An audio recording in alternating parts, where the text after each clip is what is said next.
Imagine this for a second. You are doing everything right. You read all the self-help books. You follow the latest morning routines. You even have your goals pinned to the wall. But somehow, you still feel like you are losing. It feels like you are running a race with your shoelaces tied together. You aren't broken. You aren't lazy. It is just that no one ever taught you how to manage the one thing running your entire life.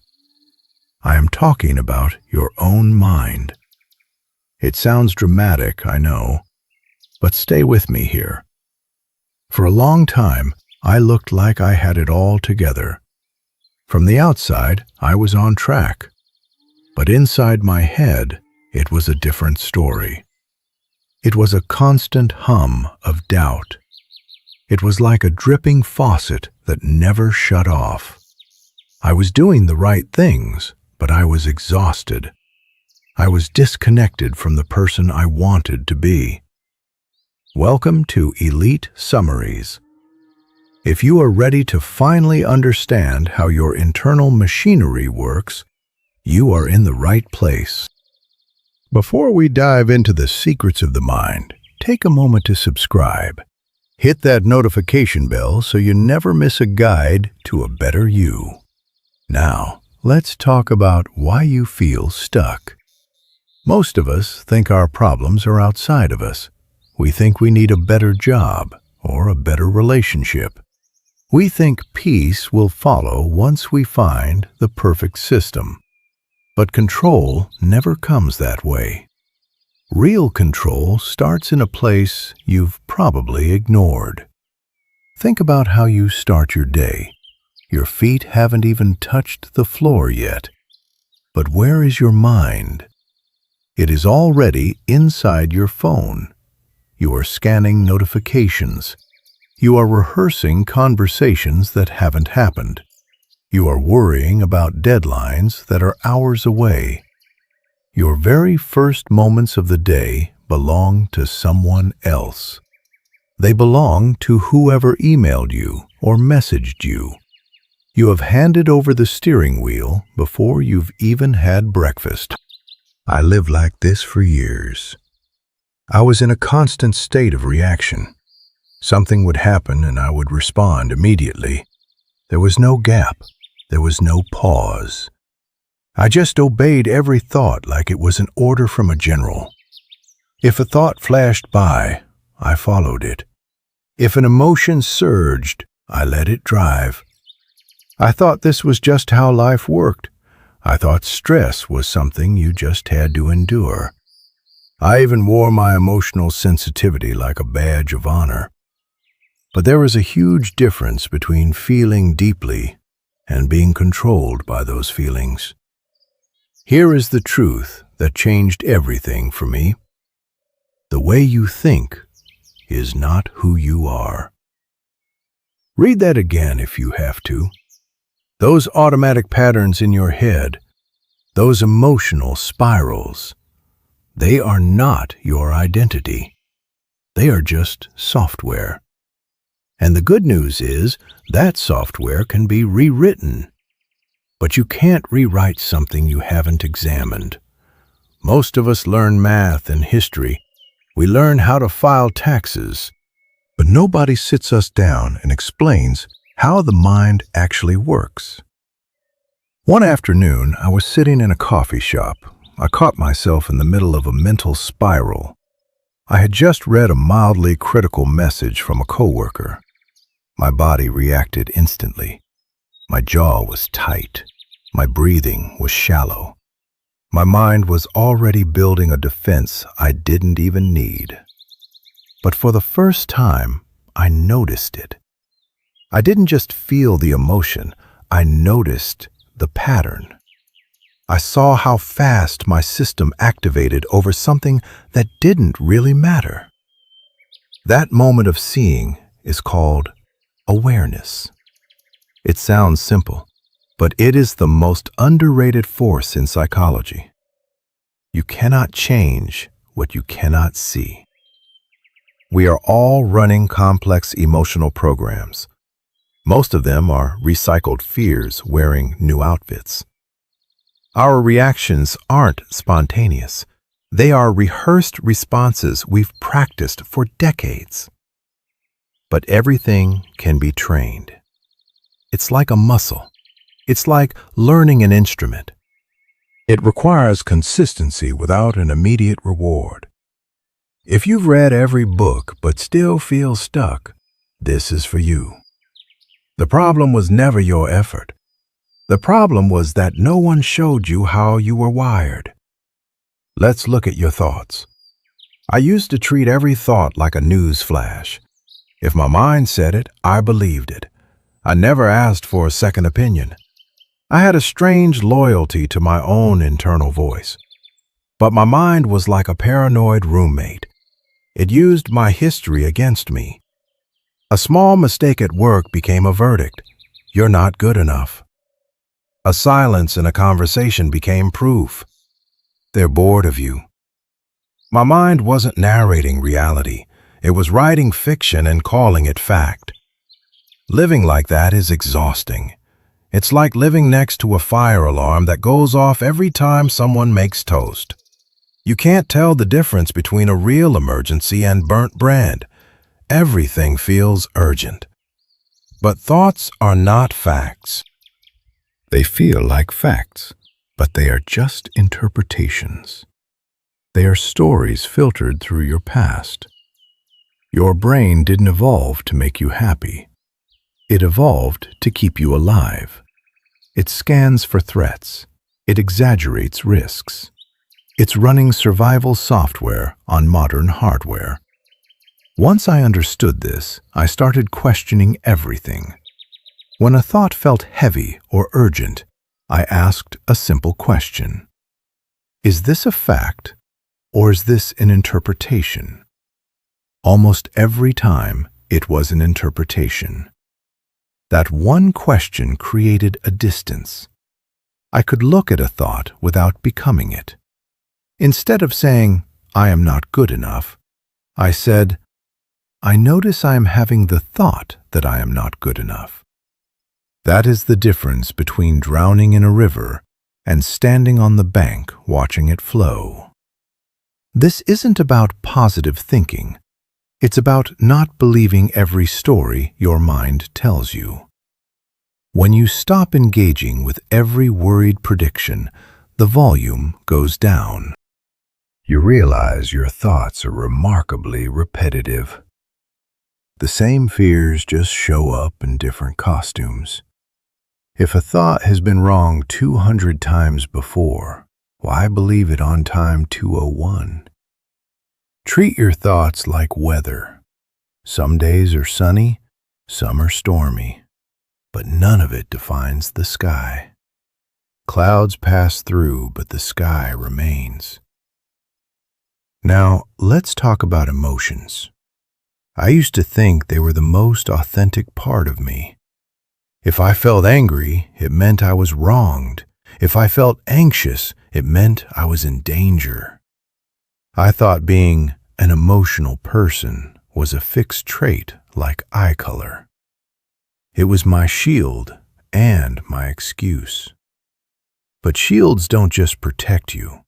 They keep the world from reaching you. They make life feel muffled and distant. I started watching my emotional responses like a detective. I found that they weren't random, they were mechanical. Criticism always led to defensiveness, then shame. Unexpected changes always led to irritation, then anxiety. It was like pressing a button on a vending machine. Input goes in, same output comes out. These weren't truths, they were habits, conditioned responses I'd practiced for years. This realization was uncomfortable because it removed my excuses. I wasn't a victim of my emotions. I was just untrained. Feeling is not the same as acting. There is a space between the feeling and the behavior. That space is where your freedom lives. Most people never find it because they never look. Emotions are physical before they are mental. Your body reacts first. Your chest tightens. Your face gets hot. For years, I jumped straight from the sensation to a story. My chest tightened, so my mind said, something is wrong. But what if you just stayed with the sensation? An emotion is like a wave. It rises, it peaks, and it passes. The entire cycle only takes about 90 seconds. That's it. Just 90 seconds of physical sensation. But we keep the wave alive. We feed it with stories and inner arguments. We wonder why the storm lasts for hours when we're the ones pouring water into it. When I stopped feeding the frustration, it faded on its own. I learned I could sit in the fire without burning down. I also realized my patterns came from my past. My defensiveness mirrored my childhood home. My need for control came from environments where I felt unsafe. These responses made sense once. They were security protocols for a house I no longer live in. Understanding this allowed me to have compassion for myself. I wasn't broken. I just needed an update. I started practicing the pause. I practiced staying silent when I wanted to snap. Each time I created that space, the pattern got weaker. Your emotions are signals, not commands. A smoke detector going off doesn't mean you have to jump out the window. It might just mean someone burnt the toast. You can feel anger without destroying something. You can feel fear without running away. You have far more choice than you ever believed. This brings us to identity. For years I set goals. Lose weight, write a book, wake up early. I would start with motivation, then fail, then feel guilty. Goals focus on outcomes. They ask, what do I want to achieve? But identity focuses on being. It asks, who do I want to become? The person who loses weight but still sees themselves as a struggler will gain it back. You have to change the foundation. Stop chasing results and start practicing behaviors. Don't set a goal to read 50 books. Practice being a person who reads. Don't set a goal to stop losing your temper. Practice being someone who responds instead of reacts. This creates alignment. You don't need motivation to brush your teeth because it is part of who you are. The goal is to move behaviors into the "this is just what I do" category. Every action you take is a vote for the person you are becoming. There is no neutral. Scrolling instead of reading is a vote. Reacting instead of pausing is a vote. Complaining instead of acting is a vote. The votes add up. You rewrite your identity by creating new evidence. If you believe you can't swim, standing in the shallow end is evidence that you can. Small, unremarkable moments build the new story. A strong identity isn't rigid. Rigidity is a sign of fragility. A strong identity allows for mistakes. It says, I showed up 4 out of 5 days. That is who I am. It treats failure as feedback, not a verdict. It asks what the gap teaches you. It doesn't use mistakes as ammunition against yourself. Now, let's talk about something most people are terrified of. Silence. I don't mean the quiet between friends. I mean real silence. No phone, no music. Just you and your own skull. For years, I avoided that room. I filled every gap with noise. Podcasts in the shower, audiobooks on the train, TV in the background. I told myself it was efficiency, but it was actually avoidance. I was running from myself. The first time I experienced real silence, my mind went haywire. It was pure mental chaos. I thought the silence was causing it, but the silence didn't create the noise. It revealed it. It was like draining a pool and seeing the debris at the bottom. My restlessness and inability to focus were the results of a mind that never had time to process anything. I was constantly bringing in new furniture without ever cleaning the house. I started creating small pockets of silence. Just 5 minutes a day with a cup of coffee. No phone. My mind protested at first. It manufactured urgency. But I just sat there. I didn't try to achieve anything. I just removed the stimulation. Around day 12, something changed. I was struggling with a work decision. In the silence, the answer just appeared. It was clear and simple. Clarity doesn't come from thinking harder. It comes from creating the conditions for the right thoughts to emerge. The mind is like a lake. When you throw stones into it, it's turbulent. You can't see the bottom. Silence is how you stop throwing stones. When the surface stills, you can see clearly without effort. I started walking without headphones. At first, it felt like leaving the house without shoes. But soon, it became my favorite part of the day. My senses woke up. I could hear the city. I could see the sky. My presence increased because I had fewer things pulling me away. Much of what we call anxiety is actually emotional backlog. It is a traffic jam of unfelt feelings. Silence allows that backlog to clear. It also makes you a better listener. You stop formulating your response while the other person is still talking. You can sit with pauses.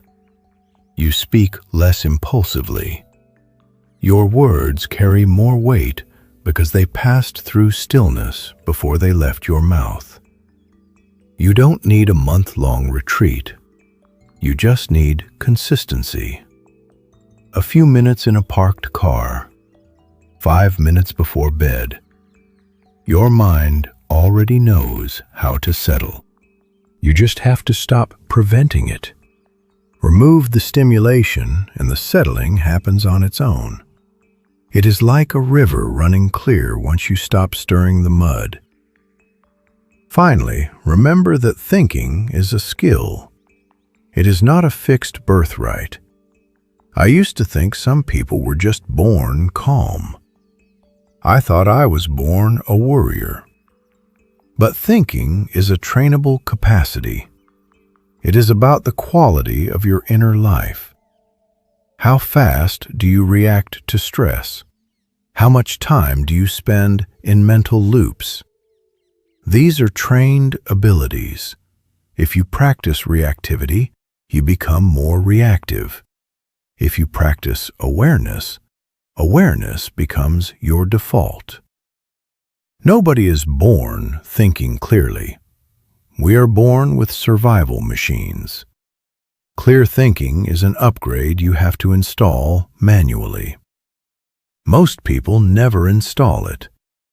They run the default software forever.